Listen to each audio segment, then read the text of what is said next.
es el texto que inaugura el psicoanálisis, pues es una ciencia que ha suscitado polémica, podemos decir así, reacciones diversas, fundamentalmente por un elemento. En primer lugar, la primera teoría que describe el funcionamiento del aparato psíquico, es la teoría del inconsciente, es decir, un campo hasta entonces desconocido de la vida humana. Pero no solo eso es lo que ha generado la dificultad a la hora de aceptar, incorporar y tomar el psicoanálisis, sino que el ámbito de la sexualidad, que viene a plantear la sexualidad humana desde una perspectiva diferente y ampliada, es lo que ha generado más dificultades. Si tienen frío, cierro las ventanas. Sí, si quieres ¿puedes entornar un poquito la puerta? O sea, es que me da toda la luz, claro. Sí. Gracias, Elena.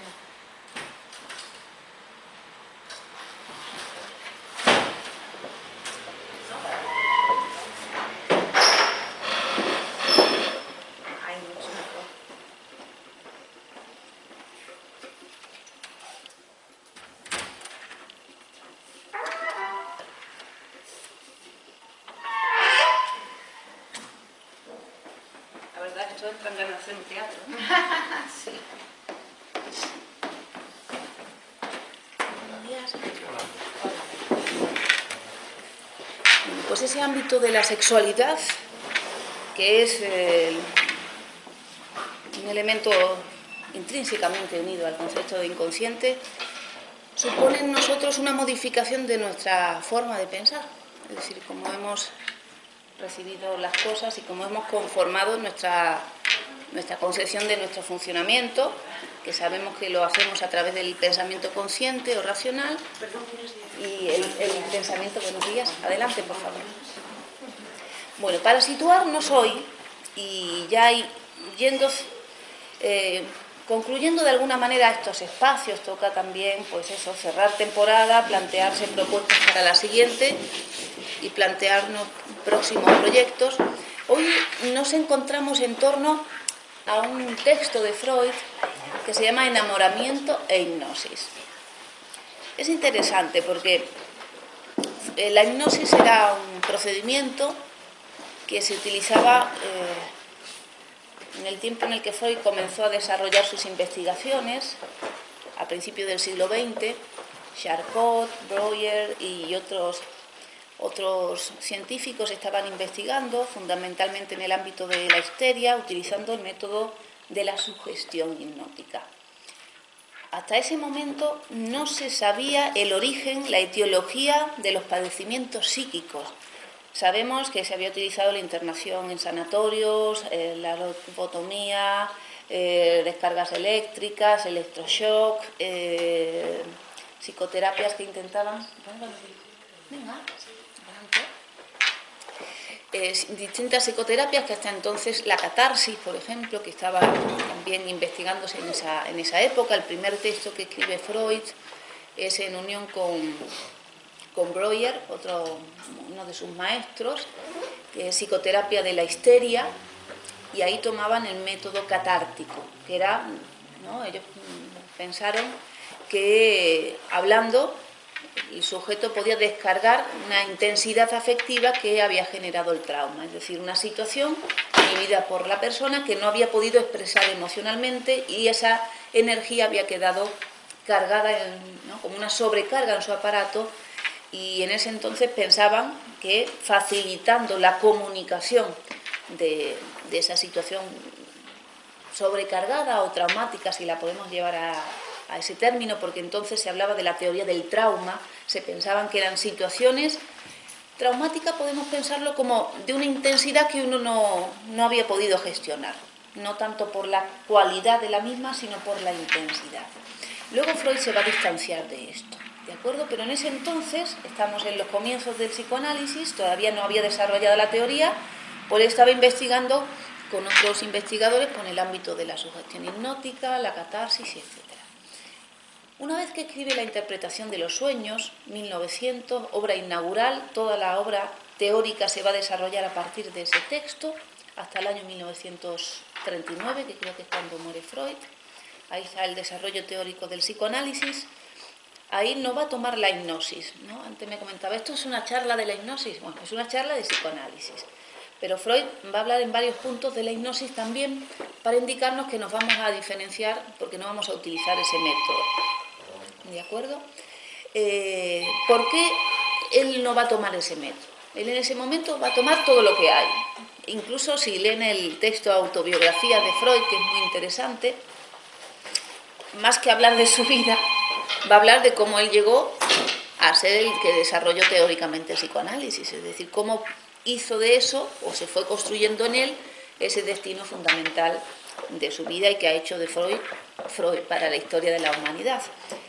Y él tomó ese método de sugestión y se dio cuenta, por un lado, que no todos los pacientes eran susceptibles de ser hipnotizados, es decir, que había unas personas que sí eran proclives a dejarse trabajar a través de la sugestión hipnótica.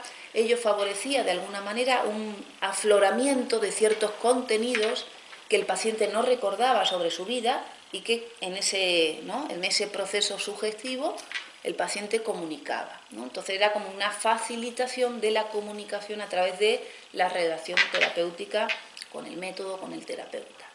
Entonces no todos eran sugestionables, eso ya era un límite importante en el tratamiento, es decir, había un porcentaje alto de pacientes que ese método no era aplicable, ya que no le podía obligar a ser hipnotizado, ¿no? Entonces lo utilizaban y había personas que sí. Luego vio otra limitación, los efectos de la sugestión hipnótica eran temporales, es decir, esa persona que había sido hipnotizada facilitaba una comunicación sobre aquellos fenómenos cargados afectivamente para su persona, y eso facilitaba al médico, al terapeuta, pues una indicación al respecto, ¿no?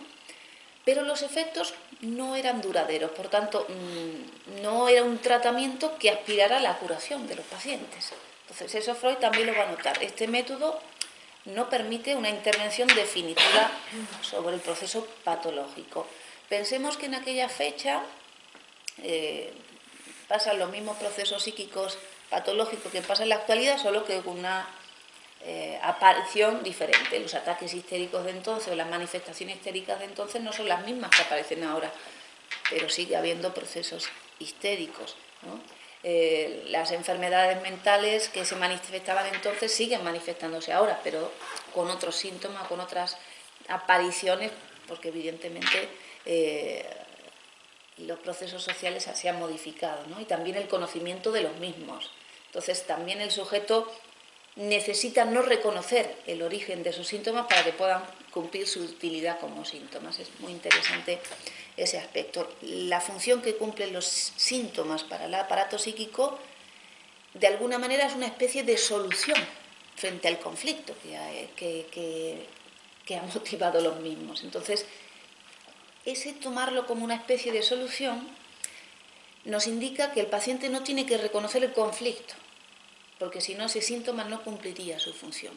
Su función es porque lo que ellos representan ha deformado, ¿no? Le ha alejado del saber de aquello que no era tolerable para él.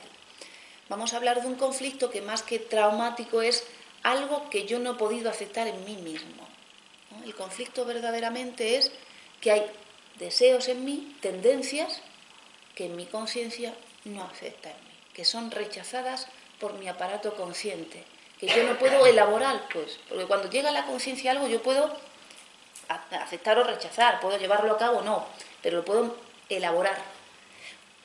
La conciencia, sin embargo, tiene digamos como un vigilante, una puerta de acceso entre el inconsciente y esa conciencia que es lo que percibimos de nosotros, que se llama censura, ¿no? Ese proceso de censura que se produce por esa división del aparato psíquico que nos va a permitir ser humanos, es decir, que esa estructuración que descubre Freud del aparato es la que permite la sutileza del aparato psíquico, la inteligencia, el desarrollo y el despliegue, cosa que otras especies no tienen. Entonces, lo que va a definir la especie humana es esa complejidad de ese aparato que es su instrumento de relación con los demás, de relación con el mundo. En esa complejidad y en esa necesidad también de ir modificando las tendencias más básicas o primitivas que tienden a ser egoístas, tienden a ser a una búsqueda del placer inmediato, ¿no?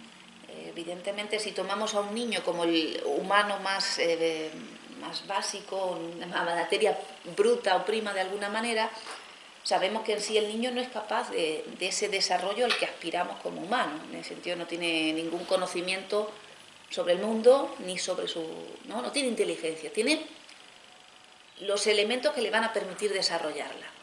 Pero es, ¿no?, el desarrollo histórico de la civilización el que nos va a permitir en la educación, en esos primeros años de nuestra vida, donde nos enseñan cantidad de materias, de conocimientos, de pautas, cómo te tienes que bañar, cómo te tienes que vestir, cómo te tienes que comportar con las otras personas, vamos estableciendo las normas básicas de convivencia, que cada uno va a recibir de manera diferente y va a aceptar o rechazar de manera diferente y va a establecer su campo afectivo de manera diferente, ¿no?, frente a leyes que son iguales para todos, ¿no? Entonces también eso es muy interesante, porque cuando hablamos a veces de conceptos de igualdad, que son interesantes en el sentido tiene que haber igualdad de derechos, de oportunidades como humanos, pero no se nos puede olvidar valorar las diferencias entre cada uno, ¿no? El método psicoanalítico es el mismo, la teoría es la misma.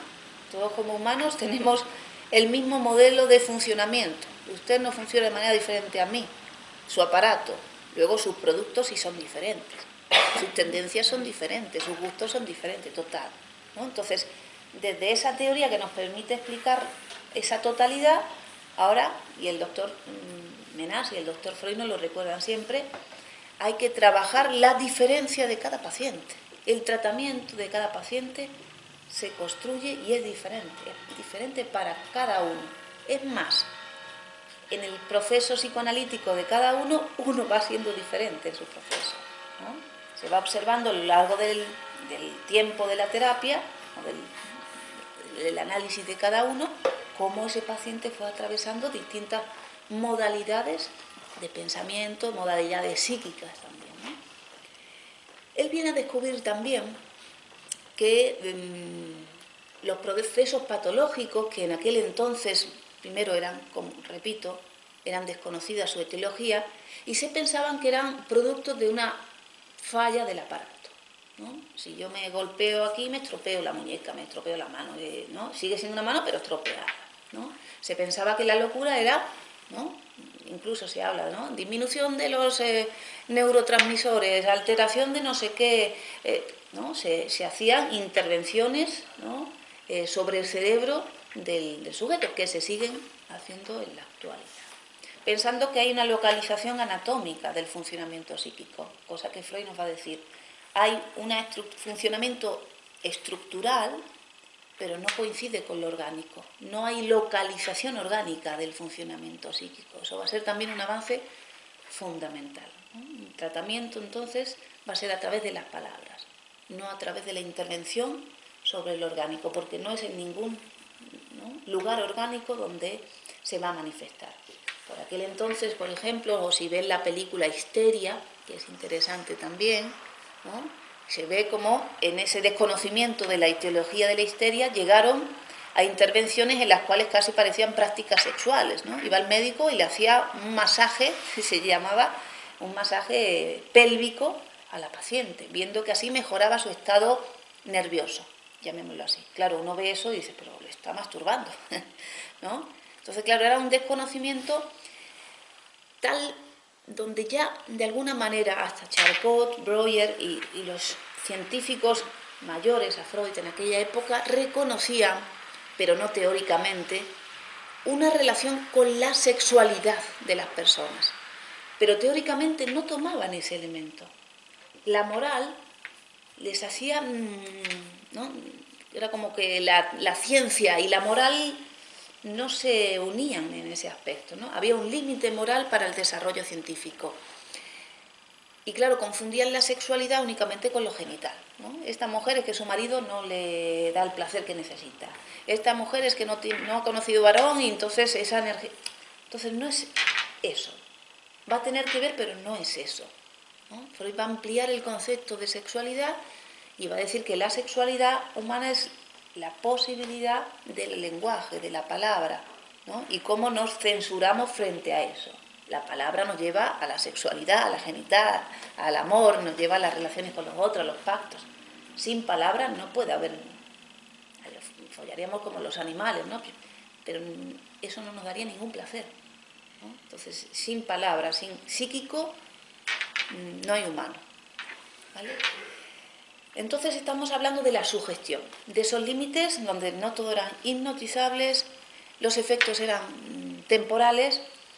Y además, él se daba cuenta, igual que se dio cuenta en la práctica de la catarsis, que la comunicación del conflicto, si lo llamamos así, que luego vamos a ver que no es un conflicto en concreto, no mejoraba sus síntomas.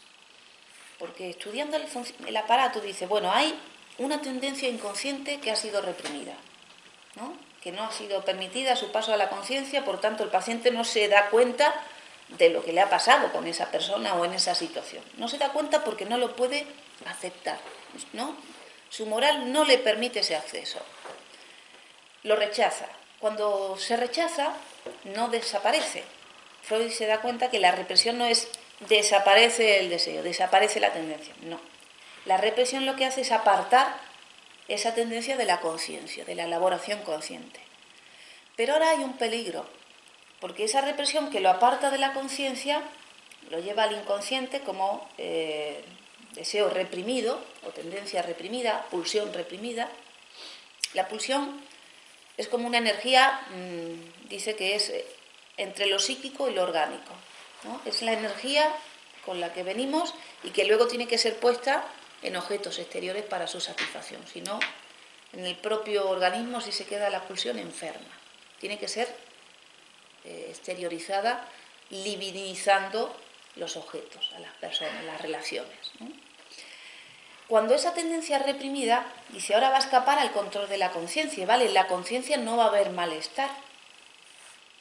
Pero a nivel inconsciente, ahora va a haber, dice, esa tendencia va a tener como una libertad, es decir, porque el inconsciente no es moral, no funciona con la organización con la que funciona la moral. En la moral pues hay cierta coherencia, hay palabras. En el inconsciente no hay palabras, no hay, la pulsión no está unida a palabras. Eso pasa cuando llega a la conciencia. Para poder llegar a la conciencia tengo que poder poner palabras. Por eso la labor del psicoanálisis es ayudar a que uno pueda poner palabras a aquello que no tenía palabras, que no sabía que sabía, ¿no? Muy interesante porque es una posibilidad de descargar sin tener que hacer. Es tan interesante el proceso psicoanalítico que no tienes que vivir esas tendencias que operan en ti. Que uno a veces teme psicoanalizarse porque se cree en su temor o en esa tendencia nuevamente a reprimir aquello, aquella energía, uno cree que va a cometer, llevar a cabo deseos que no soporta. Y eso no es así, ¿no? Es decir, lo único va a poder utilizar el lenguaje para dar vehículo a aquello que además es humano. Esas tendencias que rechazas inconscientemente, ¿no? Que se rechazan en ese aparato, son tendencias humanas, que para unos sirven para matar y para otros sirven para crear un mural y para otros...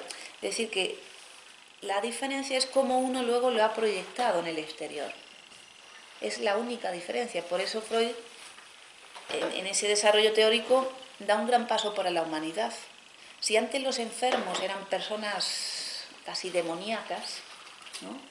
Eran personas excluidas de la sociedad porque se pensaba, primero no se sabía y segundo se pensaba que el aparato estaba estropeado. Y él dice, no, el aparato funciona fantásticamente. Funciona igual que en uno inteligente, que en el científico, que en el normal, pero ¿no? El trabajo que hace es diferente. Pero el aparato está perfecto.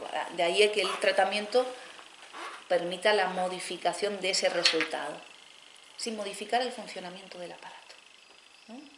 Entonces lo que él llevaba en la fantasía o llevaba en su delirio, tal, ahora lo puede llevar con frases, con poesía, con, ¿no?, una relación que antes pensaba como imposible porque la tenía unida al deseo incestuoso. En los primeros años nuestra vida afectiva se desarrolla a través de las figuras que tenemos más cerca, que son nuestros familiares, nuestros padres.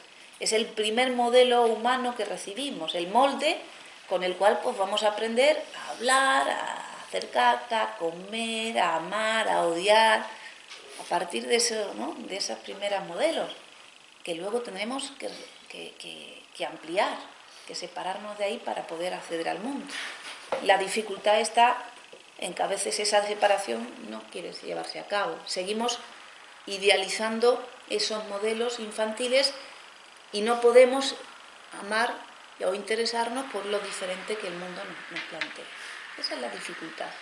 Vemos cómo no tiene nada que ver con cosas raras o demoníacas, sino simplemente con ayudar al crecimiento de esa persona, a desprenderse de alguna manera de esos modelos infantiles, de esos modelos, digamos, primitivos, que permanecen a lo largo de toda nuestra vida. Ese modelo infantil, en nosotros, todos nosotros hay un niño, una niña, ¿no?, lo que fuimos, pero está el hombre primitivo, está el señor con el huesito aquí y con el taparrabos, está en nuestra historia, está en nuestra, ¿no?, en nuestro inconsciente está esas tendencias básicas primitivas. Claro, se trata, como eso no se puede borrar, esa es la historia filogenética de nuestra especie, no se puede borrar, pero se puede seguir sumando, ¿no? El desarrollo de nuestra especie ha ido sumando, ¿no? Creamos el animismo, luego creamos la religión, luego creamos la ciencia, luego las ciencias siguen construyendo conocimientos, instrumentos, ¿no? Las relaciones familiares se van modificando, la mujer accede al mundo laboral, es decir, que vamos sumando, pero hay que aprender a sumar. Límite, pues, de la sugestión. No servía con decirle, señora, a usted lo que le pasó es que con esta experiencia con su primo usted quedó impactada con ese encuentro. Y la señora dice, ¿pero qué me cuentas? ¿Qué me dices?, ¿no? Entonces, la comunicación del conflicto inconsciente no produce mejora, es más, produce rechazo nuevamente, ¿no? Que ahí vemos cuando, ¿no?, hasta un amigo te lo puede hacer. A ti lo que te... Porque a veces se ve. Si uno escucha un poco, hay cosas tan evidentes que uno dice, pero a ti lo que te pasa es esto. Si darnos cuenta no es tan complicado. El paciente, el primer día que viene, en su decir te dice el motivo de consulta. Pero si tú le dices la solución, el paciente se va y no vuelve. Porque ya sabe sus conflictos. El problema es que lo ha reprimido, que no quiere saber nada de ese conflicto. Tiene esa problemática, ese rechazo. Entonces tú le dices, abre la puerta y déjalo pasar. ¿Pero qué dices? Que me vas a fastidiar la vida. Entonces, claro, el hacer consciente lo inconsciente, primero dice Freud, dice, no se puede. Porque el deseo inconsciente no coincide con la posibilidad de representarlo por la conciencia.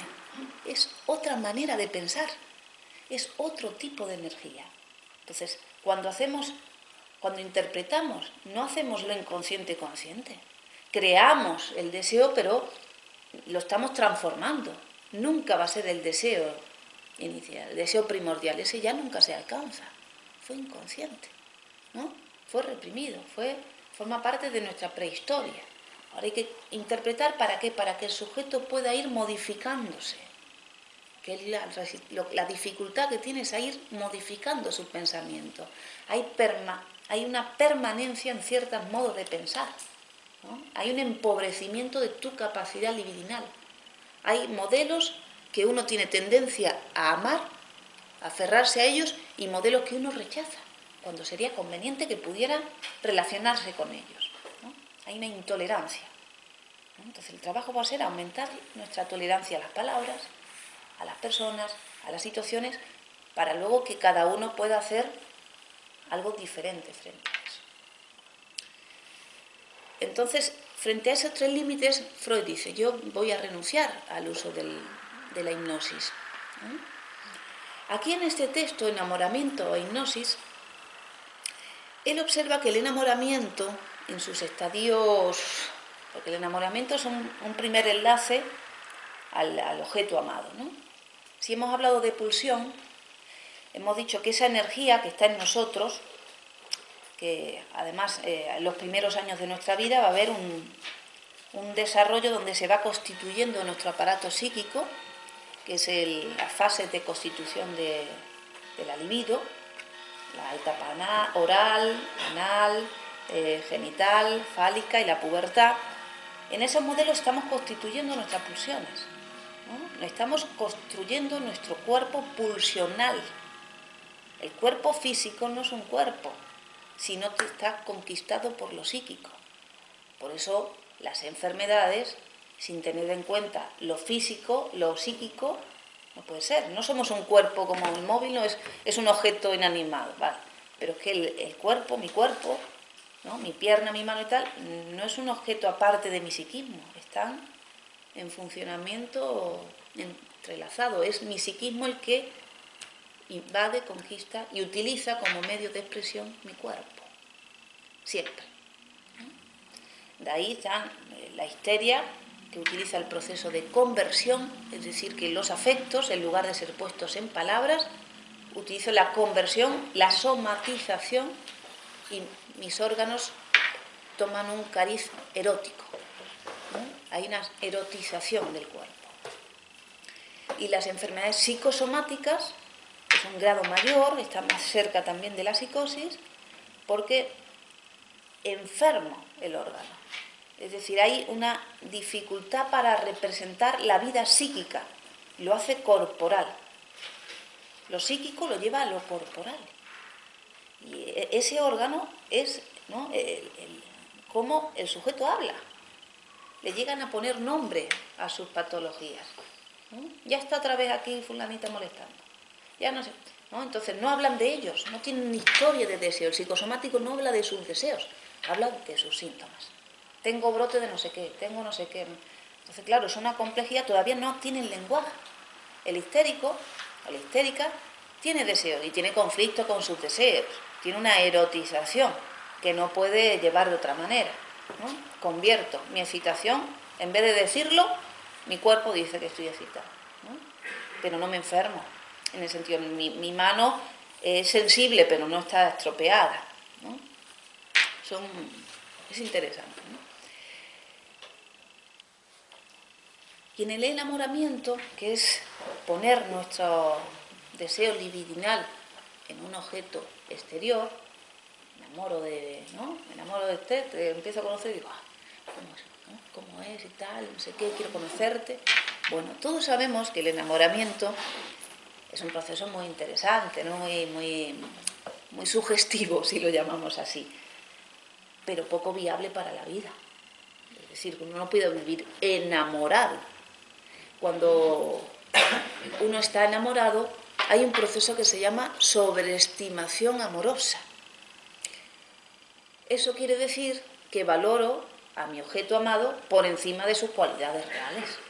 Me parece guapísimo, guapísima, inteligentísimo, nunca se equivoca, todo lo que hace está bien. Entonces, claro, dices, si vivo así, está, ¿no? No ve, a veces lo vemos en personas cercanas, pero no te das cuenta de lo que hace. O no sé qué, pero está todo el día hablando de tal, interésate por otras cosas, estás obsesionado. Entonces está el proceso de sobreestimación sexual. Y dice que es un fenómeno donde el sujeto, el enamorado, proyecta sobre el objeto todo su ideal. Ahora mi objeto amado, ¿no?, tiene todas las cualidades que yo hubiera querido para mí. Porque cada uno de nosotros tiene un ideal del yo. Tiene una construcción de aquello que hubiera sido ideal, ¿no? Cómo yo querría ser, cómo me gustaría tal, ¿no? Esas películas que a veces, cuando nos dejamos mucho llevar por nuestro ideal, nos sentimos fatal. Pero claro, ¿quién es como su ideal? Nadie puede hacerlo todo bien, ni gustar a todo el mundo, ni... Entonces, cuando nos llega mucho nuestro ideal, hay un grado de autoexigencia tal que parece la falta de autoestima. que aparece el malestar, porque nada de lo que consigues te parece bien, nunca nada va a ser como es ideal, que además era un proceso infantil, era una necesidad donde tomamos a nuestros padres como los ideales, luego caen, ¿no? Tú dices, oh, si el padre de tal es más guapo, es más listo, no lo regaña, ¿no? Uno al principio construye esas figuras maravillosas que luego se da cuenta que no son tan maravillosas, que son de carne y hueso, cae el castillo que uno se había montado. Pues de esos vamos a construir nuestro propio modelo de ideal del yo. ¿Qué ocurre en el enamoramiento? Que yo tomo al otro, lo aprovecho y ahora lo hago mi ideal del yo. ¿Qué ocurre? Que yo no te amo a ti, amo lo que yo he puesto en ti. Y tú me haces sentir...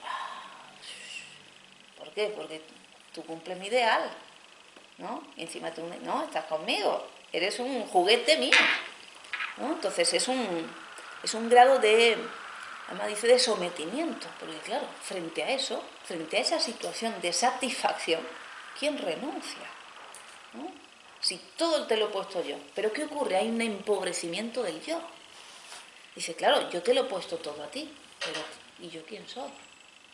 Cuando estoy enamorado casi yo no existo. Soy capaz de hacerlo todo por el otro, porque el otro soy yo. Por eso normalmente nosotros decimos que hay que pasar del enamoramiento al amor. El amor es la construcción de una relación, donde aceptamos las imperfecciones. Usted me dice, pues mi mujer perfecta no, ¿no? Pero la quiero porque tiene esta cualidad, esta otra, ¿no? Pero perfecta no es. Tiene sus cositas y yo he aprendido a llevarlo, ¿no? Todos. Si ponemos, ¿quién va a ser perfecto? Nadie. Y si alguien está perfecta, decimos, a ver de lo que nos está hablando, ¿no? Que está bien, si uno se queja todo el día del otro, así no se puede amar, ¿no? Tú no puedes estar todo el día diciéndole lo malo que lo hace, ni tampoco recibiendo lo del otro. Si la otra persona te recuerda todo el día lo mal que lo hace, tú te tienes que preguntar, oye, mira, ¿tú me amas? Porque amor es, bueno, intento sacar lo mejor de ti, o aportarte, o tolerar como eres, ¿no? Aceptarte como eres. Y además nos vamos construyendo y nos vamos enriqueciendo de los otros. Ese paso del enamoramiento al amor, de ese enamoramiento que es una especie de delirio, donde yo me empobrezco porque te doy, dice, le doy al objeto mis cualidades. Todavía el objeto no lo conozco, ¿no? Entonces, claro, es un delirio. Es un delirio, por eso lo toma como un proceso sugestivo. Estoy totalmente sugestionada. Pero en la sugestión dice, no hay empobrecimiento del yo, porque tiene que ver con la identificación, que es otro proceso psíquico necesario en las relaciones con otro humano. Si no hay identificación, si yo no me identifico en algo contigo, yo no sé si tú eres humana, no sé si nos podemos encontrar, ¿no? No encuentro nada que me conecte contigo. Entonces hay personas que nos pasa que dicen que no la pillo por ningún lugar, ni me cae bien ni me cae mal, no hay relación. Y es porque todavía no ha habido un enganche de identificación. Otra persona dice, me cae mal, por este motivo. Entonces está identificado con algún rasgo negativo de ti, que lo ves en el otro ¿no? Y todavía no has podido ver un rasgo positivo que seguro que lo sabes, ¿no? O personas que dicen, oh, cómo me cae todo. Bueno, has tomado un rasgo de identificación contigo positivo. Como fui, como soy, como quiero ser, hay algo donde conectamos y eso nos permite la relación. Pues en la identificación también pasa que el yo pone algo en el otro. Dice, pero no hay empobrecimiento, ¿no? Dice, yo, cuando me identifico con el otro, tomo las cualidades del otro y las pongo en mí. Reconstruyo el objeto en mí. Hay una reconstitución del objeto en uno. Me enriquece mi yo. Me identifico contigo, tú dices, yo soy tal, me gusta la moda, no sé qué, me identifico. Pues ahora me enriquezco con tus cualidades. Entonces en la sugestión pasa algo así, con el hipnotizador hay algo que se genera en esa relación, dice, le llama formación colectiva de dos personas. En el enamoramiento no hay formación colectiva, si nos damos cuenta, en las relaciones de pareja hay un peligro que es que son formaciones que no son sociales, la pareja no busca el encuentro con lo social, busca el apartamiento de lo social, busca encontrarse los dos solitos, ¿no? Se aparta, que por un lado tiene la función del encuentro sexual y la formación familiar y formar esa colectividad familiar. Pero no todas las parejas hacen esa producción social.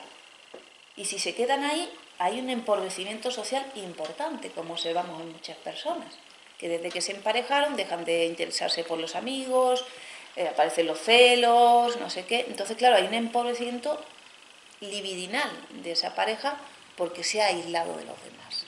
En el enamoramiento observamos eso. Solo pienso en mi objeto amado, solo me interesa mi objeto amado. No me interesa el trabajo, no me interesa... todo lo que me interesaba antes desaparece. Solo quiero estar con esa otra persona. Entonces, ¿qué es un proceso necesario, previo para el amor? Pues sí. Pero si me quedo ahí, fatal.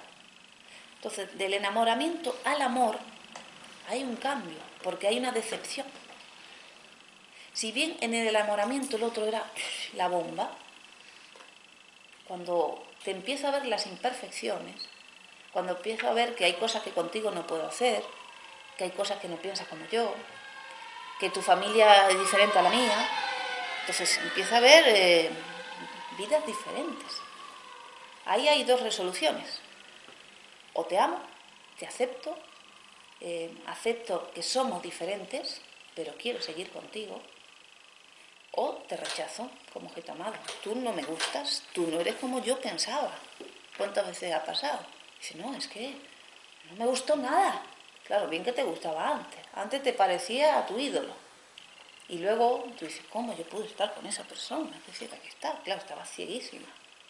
Pero ¿qué ocurre? Tampoco hiciste el trabajo, porque para pasar al amor tenemos que hacer un trabajo de admiración del otro.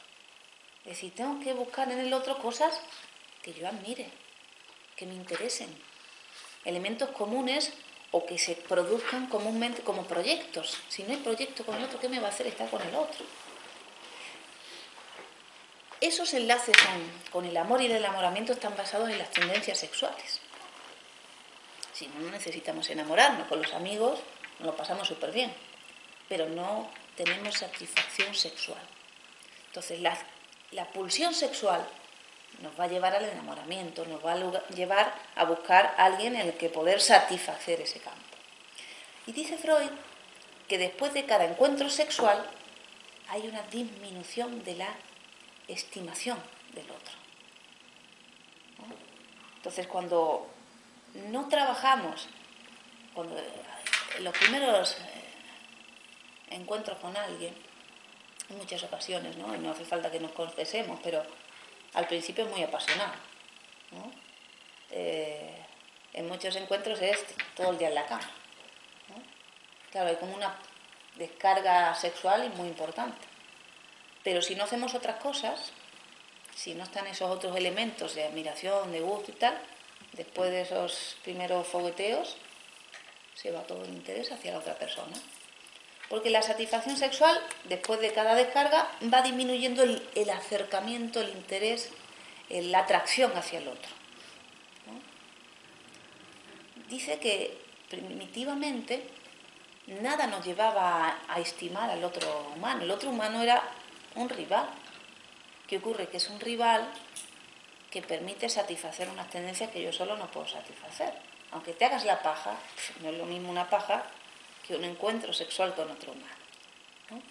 Entonces, en un principio, primitivamente, se producía el rapto, ¿no? Venía un señor tal, tomaba a la mujer ¿no? Y luego se buscaba a otra, se buscaba. Dice, claro, se da cuenta, porque la satisfacción sexual se satisface, pero tras un lapso de tiempo vuelve a aparecer. ¿Qué ocurre? No había lazos entre las personas. Al no haber lazos, tenía que volver a buscar a una mujer y volver a hacer el mismo procedimiento. Entonces se dio cuenta que estableciendo lazos con las otras personas, ¿no? Si yo me hago novia tuya, mañana voy a tener mi satisfacción sexual. No voy a tener que volver a conquistar a una chica para lo mismo. Entonces había como un ahorro de trabajo si establecía una relación con el otro que te permitía la satisfacción sexual, el aseguramiento de esa satisfacción. Y ahí se fueron estableciendo los primeros vínculos de pareja, en ese egoísmo de la satisfacción sexual. Entonces, vemos como el concepto de egoísmo no hay que desecharlo. Es que sin egoísmo, narcisismo, ¿quién se hace algo? No haríamos nada, no evolucionaríamos. Entonces, el narcisismo se tiene que unir a un compromiso social, ¿no? Yo consigo algo, pero tú también, ¿no? Yo consigo algo, pero también te tengo que dar algo. Si no, las parejas se disuelven. Cuando, ¿no? Tú dices que yo siempre te lo doy, tú nunca me das nada, la insatisfacción no es tolerada, ¿no? Tú estás con una persona y dices, no follamos nunca. Pensemos dos alternativas. O tu satisfacción está en privarte de la satisfacción, por eso sigues con esa persona, o si no, hay una satisfacción que no sabemos dónde está.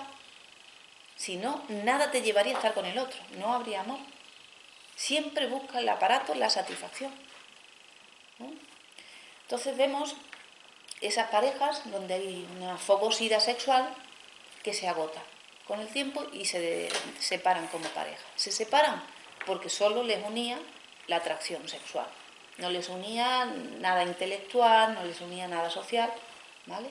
Y luego vemos como otras parejas, después de esa fogosidad sexual, pues se establecen las relaciones de pareja. Es decir, sigue habiendo una vida sexual, que todos sabemos que que el deseo sexual no gusta de la monotonía. Es decir, que justamente con el contraste, con lo nuevo, donde aflora. Y ahí la dificultad también cuando se establecen los vínculos de pareja, de volver a sentir siempre pues esa chispa que uno siente con alguien desconocido o como esas primeras veces. Que bueno que hay diversas formas, bueno, para mantener vivo ese deseo.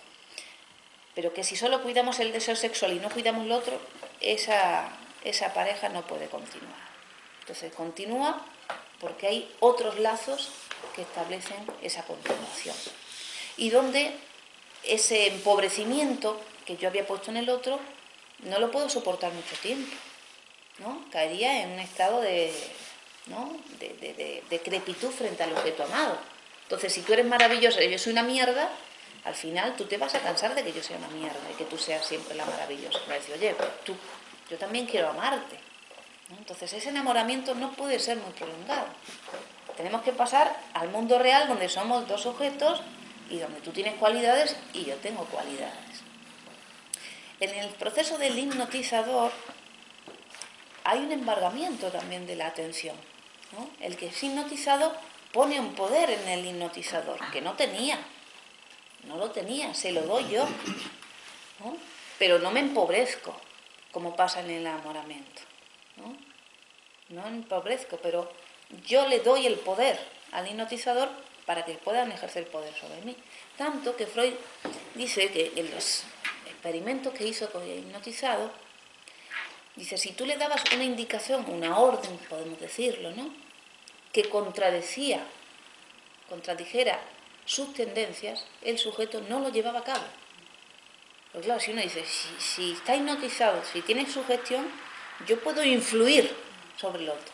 Y se da cuenta que no, que el otro hacía lo que ya quería hacer previamente. Es muy interesante, ¿no? Porque también lo va a estudiar en psicología de las masas y análisis del yo, en las formaciones colectivas, porque dice, ¿por qué en las situaciones de masa somos capaces de comportarnos de manera diferente a como te comportas aisladamente? ¿No? Usted aquí es muy modosita, se porta bien, parece muy tímida. Se va a una manifestación, se va al fútbol, ¿no? Y hacemos cosas que tú dices, yo no las haría fuera. Y ahí me dejo llevar ¿por qué? Porque hay un proceso de identificación en dos lugares, al otro miembro de la masa y al líder, al objeto que mueve esa grupalidad. Y eso me permite, ¿no?, desplegar campos afectivos que individualmente tenía dormidos. ¿Por qué? Porque si individualmente yo los pusiera en manifiesto, sería castigado socialmente, ¿no? Porque hay ciertas tendencias que son castigadas, consideradas como egoístas, como narcisistas, ¿no?, como antisociales. Y sin embargo, en la masa se diluye eso y se permite, ¿no?, bajo el paraguas de esa identificación grupal. Luego va a haber masas estructuradas y masas efímeras, ¿no? Estamos en el fútbol y estamos todos ahí, y no es lo mismo que si pertenecemos, ¿no? Freud pone el ejemplo de la iglesia o el ejército, ¿no? En el ejército hay una estructura totalmente establecida, un rango de organización de mandos, y hay, no es para nada efímero, y hay cualidades diferenciantes en unos u otros estados, ¿no? Masa organizada y desorganizada. Por eso también los fines que se pueden conseguir con una masa organizada difieren intelectualmente y socialmente de lo que se puede organizar en una manifestación, en algo desorganizado. Son, ¿no?, cualidades diferentes. En la masa desorganizada podemos conseguir una energía que solos no tenemos. Pero un desarrollo intelectual elevado no podemos. Ahí no podemos llegar a ideas, a planteamientos, ¿no?, teóricos determinados, porque no hay esa inteligencia. Mientras que en una estructura, sí, porque hay unos que trabajan para otros, otros que trabajan para otros, y otros, ¿no? Y finalmente todo funciona bajo una totalidad. Muy interesante la construcción social. Freud nos va a permitir con ese texto, Psicología de las masas, el análisis de ello, indicarnos que la vida psíquica del hombre aislado, que no existe el aislamiento, el hombre es social, es un animal social, aunque usted está aquí, usted es social, trae todas sus relaciones consigo, y entonces el funcionamiento colectivo psíquico es el mismo que el individual, son los mismos, son procesos libidinales, es la energía sexual que se pone en el exterior y vuelve al individuo. Energía sexual, libidinal, es la energía del aparato psíquico. Para diferenciarnos de la sugestión, si habíamos dicho, te hipnotizo y te digo lo que a ti, ¿no? Te pregunto, ¿dónde viene tu tic? ¿Tienes un tic que haces así? Y el sujeto, vale, le dice, pues mira, me pasó tal día, que vio no sé qué, me pasó... Te lo dice, ¿no? El otro día que estábamos en la charla sobre el hombre de los lobos, que era muy interesante, un caso clínico de Freud, complejísimo, 4 años de trabajo desplegados en una interpretación maravillosa a través de un sueño, cómo va reconstruyendo las escenas que le van a llevar al desarrollo de esos síntomas, y cómo es todo, ¿no?, la elaboración que uno hace de sus deseos, ¿no?, de los deseos sexuales infantiles, y cómo uno eso le va a llevar al despliegue de su vida. Entonces no es la posibilidad de que Freud le dijera al sujeto, usted lo que le pasa es esto, no, es cómo en el tratamiento va a poder ir reconstruyendo con el paciente esa afectividad que se quedó detenida ahí, que en esa detención, en esa regresión que aconteció a un estado anterior de su desarrollo libidinal, le enferma, ¿no?, le mantiene en una sexualidad anal, una sexualidad perversa, una sexualidad insatisfactoria para él y que le enferma. Entonces la salud es poder desplegar todo nuestro aparato, ¿no?, poder sustituir. El amor es poder sustituir, el enamorado no puede sustituir. Tengo sometimiento a mi objeto. En el amor, cualquier objeto es válido. Te divorcias. Si eres una persona que ama, vas a volver a amar. No era que amaras a ese, el amor era cosa tuya. Tienes que volver a amar a otra persona, otro objeto, otro proyecto social. Lo importante es amar, ¿no? Cuando hay dificultades para establecer nuevas relaciones, es porque todavía no has aprendido a amar. Nunca amaste, ¿no? Te quedaste con esa idealización del otro, con son cosas complejas, ¿no? No quiero que se lo queden así al pie de la letra porque no es tan fácil. Pero de alguna manera, para que entendamos que ese narcisismo que forma parte nuestra, a veces es un obstáculo para enriquecernos de los otros, ¿no?, para amar, para encontrarnos con los otros, para conseguir de la vida algo satisfactorio para nosotros.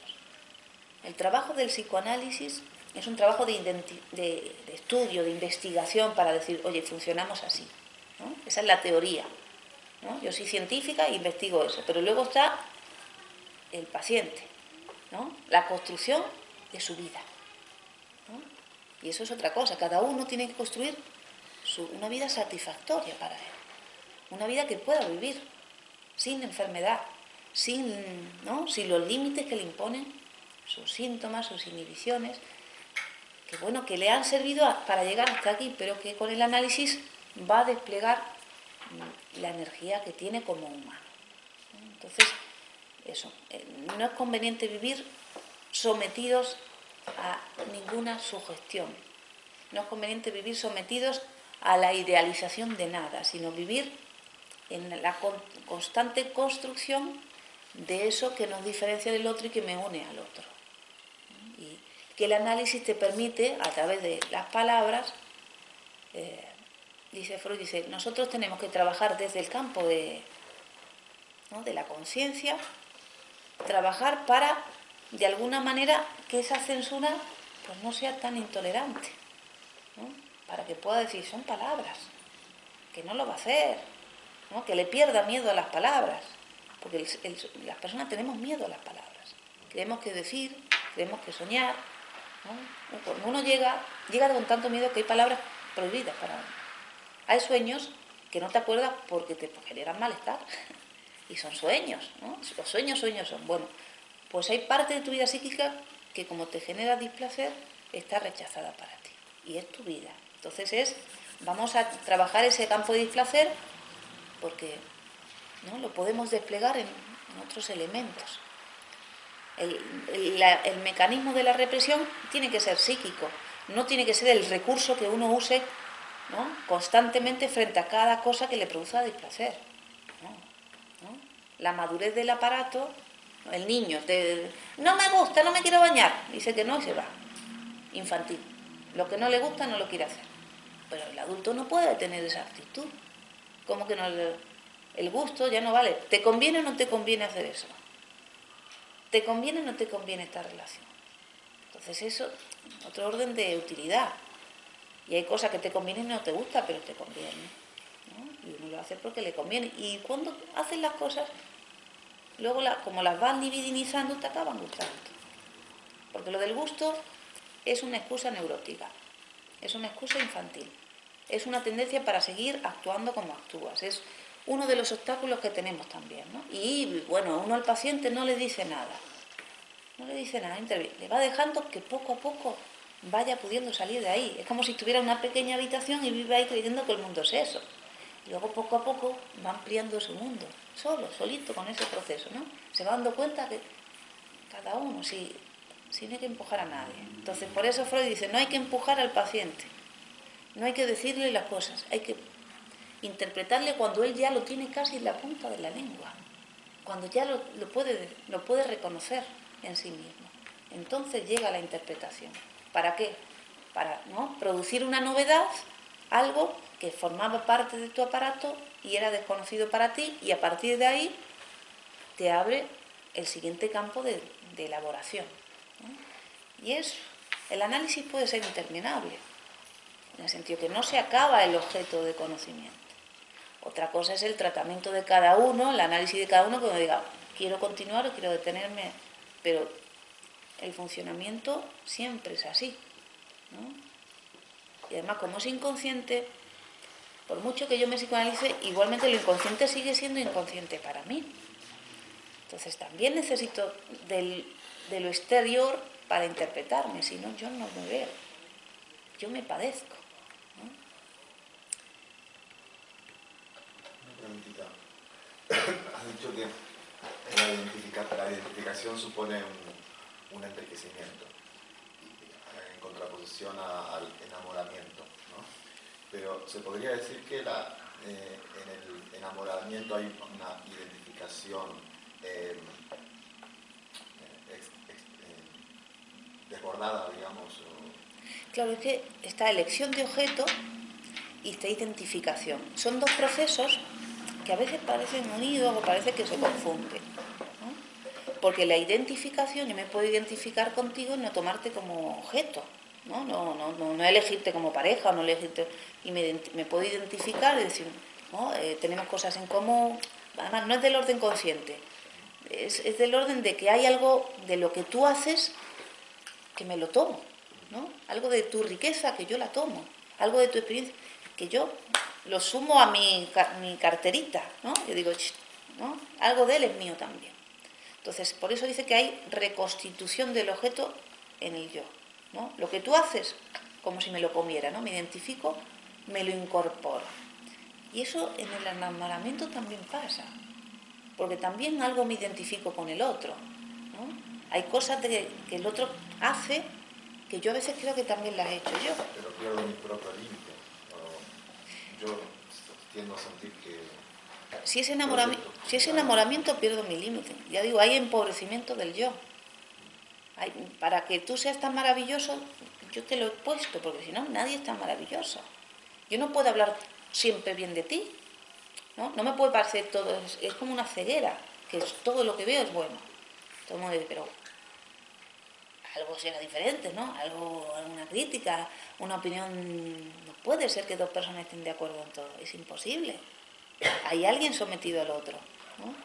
La identificación es como una suma, ¿no? Entonces, a veces están esos dos elementos. Para enamorarse también algo hay que identificarse con el otro, porque si no, ¿cómo va a haber relación? Sin identificación no hay relación con otro humano, ¿no? Hay identificación y elección de objeto, ¿no? Si no hay elección de objeto, no hay amor. No te tomo, ¿no? Mi libido no está puesta en ti, ¿no?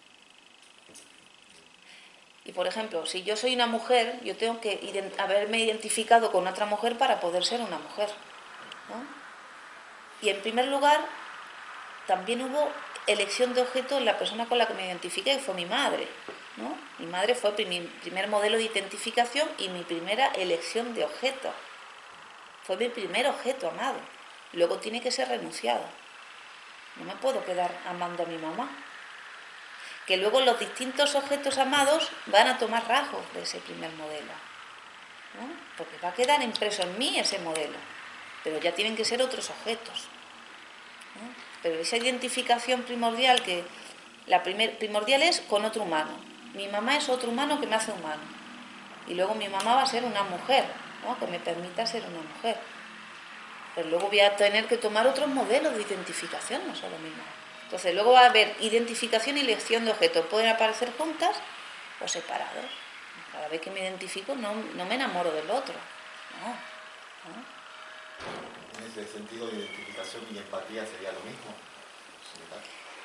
No, la empatía no es un término que se utilice en psicoanálisis. Y además, la identificación es un proceso inconsciente. Cuando es inconsciente es que la conciencia no sabe lo que te pasa. Nosotros no sabemos cómo funcionamos. No sabemos cómo llegamos a las frases que llegamos. Las dices y después dices, tienes que hablar para saber. Si no hablas, no sabes. No está en ti nada. Y tu conciencia es una percepción, es como los ojos. Los ojos no crean el objeto, el objeto está ahí, los ojos lo perciben y te engañan. Esa silla es naranja, bueno, depende de la luz y depende no sé qué, y depende de los naranjas, ¿no? La percepción nos engaña. Entonces la conciencia siempre es distorsionadora, ¿no? Y el inconsciente es el que tiene el saber de mi deseo. Sabe de mi deseo, es mi deseo. Me lleva hacia el lugar verdadero de mi deseo. Pero a veces mi deseo no me conviene. No me conviene. Por eso también no es que sigamos el deseo inconsciente para hacer lo que nos diga. No, es que a veces tu deseo no te conviene. Hay que transformarlo, hay que darle nuevos destinos a la pulsión, ¿no? Nuevos objetos, una transformación. La salud es la transformación constante de nuestra energía, ¿no? Cuando llevas un proyecto a cabo y luego tienes que construir otro proyecto, si no se te acaba la energía, ¿no? A veces en la pareja pasa eso. Teníamos la ilusión de crear una familia y tener hijos. Tuvimos los hijos y ahora ya no sabemos qué hacer. No pensasteis nada después de eso. ¿Qué queríamos hacer con eso? ¿No? Entonces, muy interesante como siempre tiene que haber algo que deseemos para hacer el trabajo. Y después otra, que la energía es una constante trabajo. No hay placer. Si te quedas quieto placer, desaparece tu energía, desaparece tu potencia. Te queda, ¿no? Entonces el placer es un poco engañador, ¿no? Porque te quita lo bueno que tienes. Entonces más que el placer es en el movimiento. en el displacer, porque el goce no es placentero, ¿no? El goce te genera inquietud, pero es muy diferente al placer, ¿no? El goce es con trabajo psíquico, pero ese es el que mola, ¿no? Ese es el que te da inteligencia. El placer no, el placer te quedarías quietito, porque es disminución de la excitación. Entonces, nuestra guía no es el placer. La enfermedad, la neurosis, ¿no? El paciente cuando viene para seguir manteniendo su principio de placer. Tenemos que saber, ¿no?, que el paciente se va a resistir a su progreso, que el niño no quiere crecer, aunque quiera, ¿no? Que el paciente, aunque quiera más, también tiene un grado de confort en lo que tiene, en la vida que tiene. Entonces, por eso el psicoanalista es: yo no voy a intervenir, yo le voy a ayudar a que usted vaya pudiendo, pero no te intervengo porque el paciente lo quiere, quisiera quedarse ahí, ¿no? Y al principio, dice Freud, tenemos que trabajar para que haya una relación transferencial, es decir, para que lo que yo le pueda decir al paciente pueda tener algún sentido para poder engancharse, ¿no? Al principio yo no soy nadie, ¿no? Todos sus fantasmas son más que el doctor, ¿no?, el psicoanalista. Pues al principio uno tiene que ser como una mamá, ¿no? Hijo mío, tal, y sí. ¿Para qué? Pues ¿por qué la mamá tiene un poder para uno? Bueno, porque tu vida dependió de él. Te cuidó, te amó, te esperó. Entonces un poco hay que construir eso para que luego en esa confianza tu mamá te va ayudando a ir al cole, te va ayudando a tal, te va diciendo: venga, tú vas pudiendo, te va dando la confianza necesaria para poder. Es ahí donde habla de la transferencia, en esa complicidad que se realiza con el analista. La transferencia dice que es un proceso que se genera en todas las relaciones humanas, porque la transferencia es el desplazamiento. Hay dos mecanismos psíquicos en el lenguaje y en el psiquismo: desplazamiento y condensación, ¿no? Dice, desplazar es todas las pulsiones que no tienen representación, para poder ser satisfechas tienen que ir a la conciencia, ¿no? Mi energía tiene que ir puesta al exterior. Entonces va unida a una idea, imagen, representación, persona, objeto y afecto, ¿no? Una carga determinada, ¿no? Interés, amor, ¿no? La pulsión no tenía eso, pero tiene que utilizar para salir, ¿vale? Entonces atraviesa la censura y viene amor a fulanito, ¿no? O desagrado a fulanito, o, ¿no?, viene idea, representación, objeto y carga afectiva. La censura dice: ¿está permitido para la conciencia que pase? Entonces, si pasa, dice, todavía no es consciente. Es posible de ser consciente. Está la preconciencia. Tienen que darse otras cualidades para que llegue a la conciencia, ¿no? Si no lo acepto, es reprimido. Dice, pero en la represión, que dijimos antes que era que no podía hacerse consciente eso, no se destruía esa energía, dice, el afecto no es inconsciente. El afecto no es inconsciente. En la conciencia no hay afectos. No hay ninguna tendencia. No hay afectos. Es muy interesante. Dice, porque luego vamos a tener amor, interés, angustia. Dice, normalmente aparece angustia porque hay una energía que era reprimida, ¿no? Y se manifiesta como angustia, pero no era angustia. En el inconsciente no era angustia. Es angustia ahora porque habla de que hay una represión. Pero en el inconsciente no hay angustia. Solo hay tendencia, hay energía, como la energía eléctrica. Le puedo poner una luz y una da luz, ¿no? Le puedo poner el cacharro y da imagen, pero depende de lo que le ponga. Es energía, ¿no? Y además energía libre. Ninguna tendencia, no tiene moral. Por eso, claro, cuando pasa la conciencia, tiene que pasar con una cualidad determinada y cumplir ciertas normas. Porque dice la conciencia, oye, eso es inmoral, oye, que eso no es permitido, oye, que eso no se puede, ¿no? O hay cosas que te dice, ahora no, mañana sí, ¿no? Entonces ya entra el principio de realidad. ¿Por qué? Porque no vivimos en el mundo psíquico, vivimos en el mundo real. esa energía psíquica tiene que pasar al mundo real, una transacción. La transferencia habla de del desplazamiento de fuerzas. Mi energía en mí no sirve para nada. Sirve cuando se pone en el exterior, te uso para que vuelva a mí. ¿No?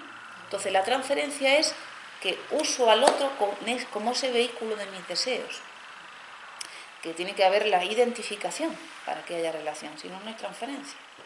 ¿No? Y tiene que haber ese trabajo, ¿no? Ese trabajo de la transferencia para que el otro, lo que me diga, tenga que ver con su orden de deseos. ¿No? Porque el efecto de las palabras que acontecen en el análisis es porque yo le hablo en transferencia. Yo no le hablo como el psicoanalista. Le voy a hablar como ese de su vida psíquica que tiene que ver con esa escena que ahí representa, con eso que el otro me habla. Yo le hablo, ayer me fue mal no sé qué, pero le estoy hablando de otra cosa. ¿No? Le estoy hablando de, tengo ese afecto por el supermercado, pero estamos diciendo que el afecto está en la conciencia, pero el verdadero motor es reprimido y no sé cuál es. No sé cuál es lo que me movió a esa sensación que tengo. No es el supermercado, es otra cosa. Entonces ¿no? El trabajo es poder desplazarlo hacia la representación verdadera que era la que te generó eso. Cosas complejas, pero sin transferencia no hay efecto terapéutico. Y no es interpretar la transferencia, no es decirle al paciente, usted me está hablando como si yo fuera su padre. No, es el sujeto, el psicoanalista le habla, le dice la frase que su padre le tuvo que decir, que necesita para poder, ¿no? Para reprimir esa tendencia que no puede mantener más. Muy interesante, muy interesante. Es aprender a pensar de otra manera a la razón. Esa energía que pongo en el exterior para mi uso puede perjudicar al otro. Ya es la motilidad, ¿no? En el sentido, la tendencia Pues energía negativa, digamos. puede ser agresividad, puede ser hostilidad, ¿no?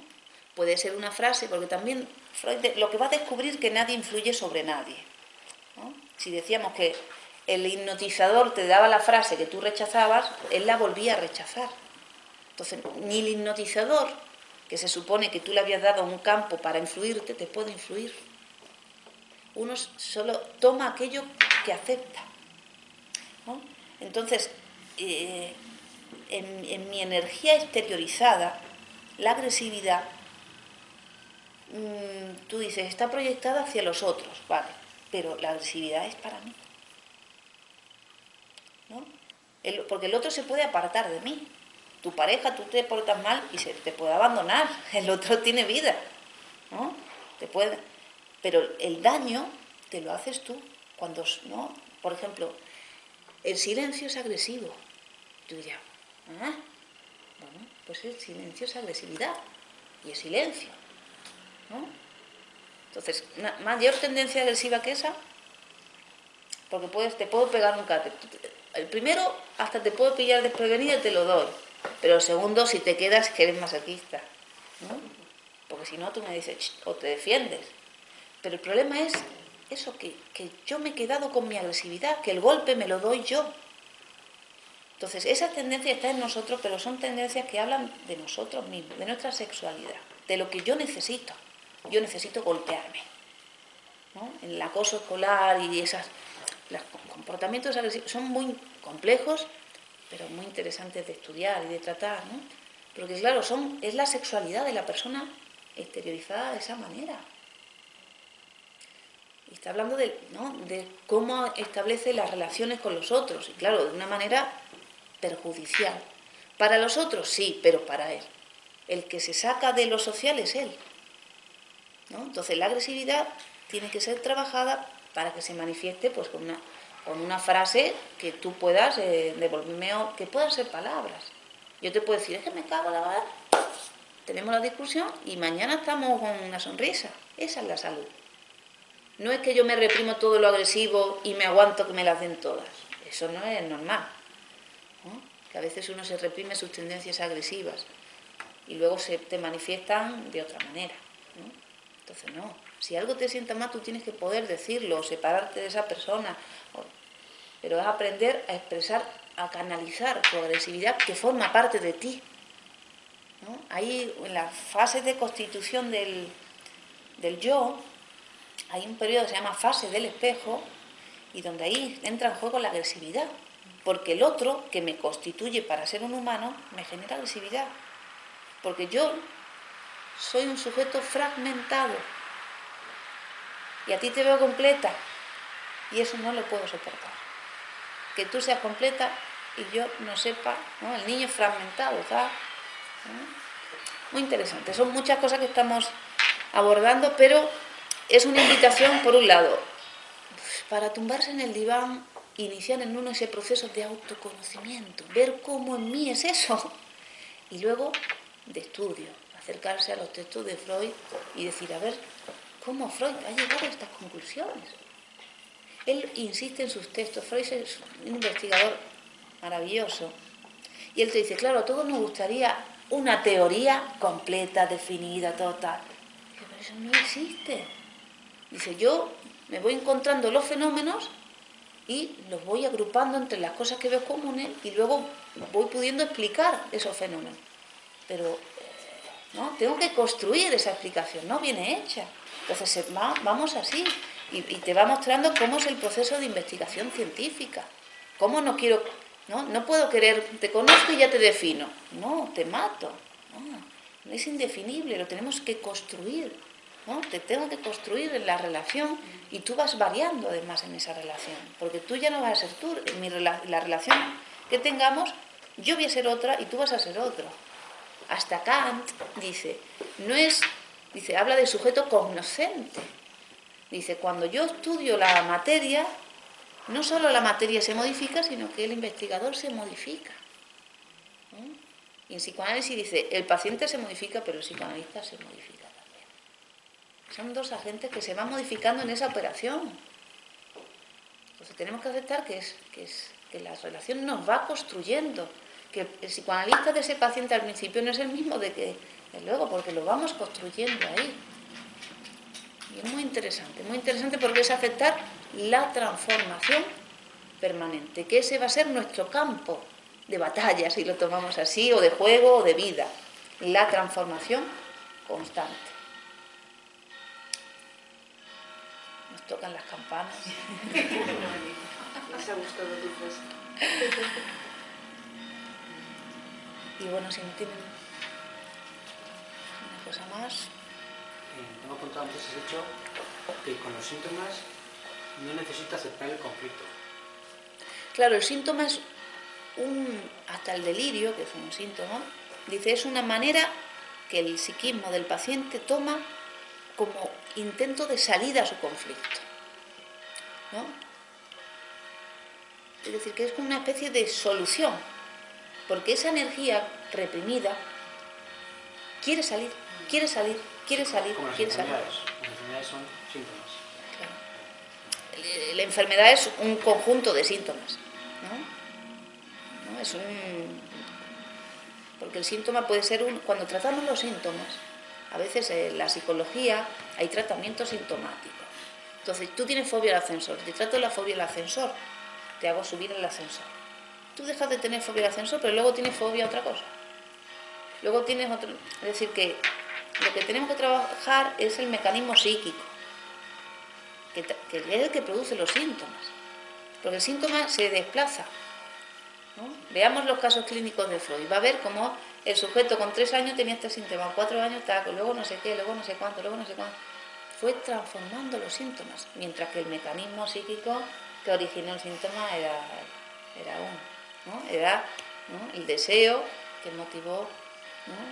Eso era uno, ¿no? Y cómo él se posicionó frente a su deseo, no quiso renunciar a su deseo, ¿no? Mantuvo su posición deseante de esa manera y no pudo luego transformarlo por otro.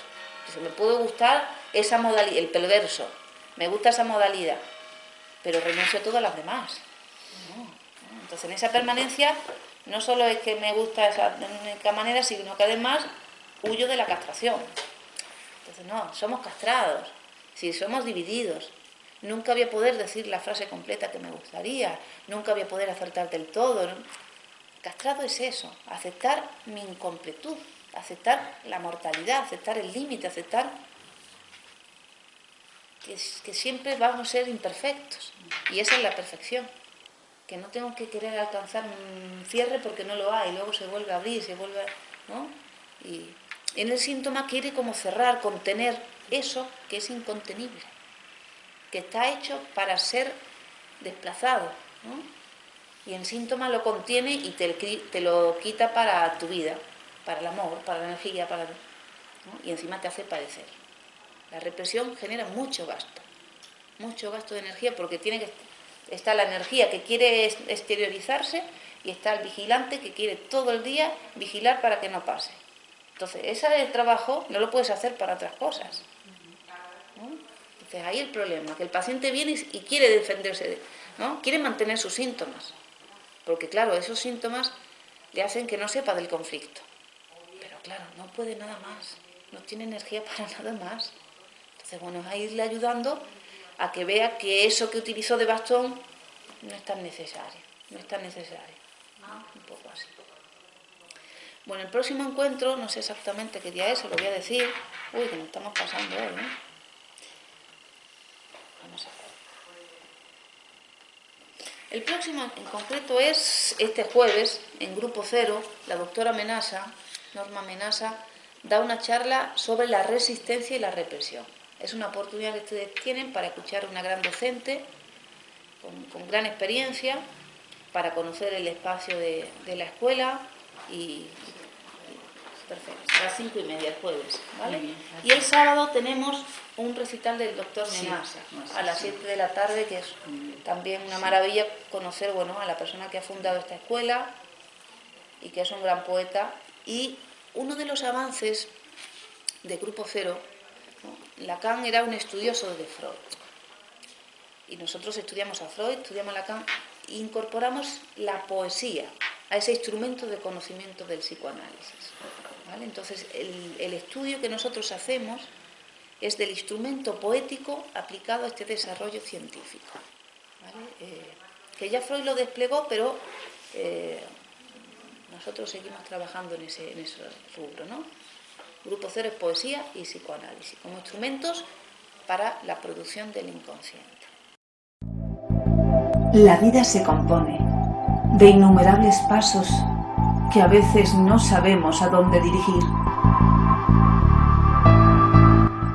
Psicoanalizarse es abrir un espacio en tu vida para vivir mejor los años futuros.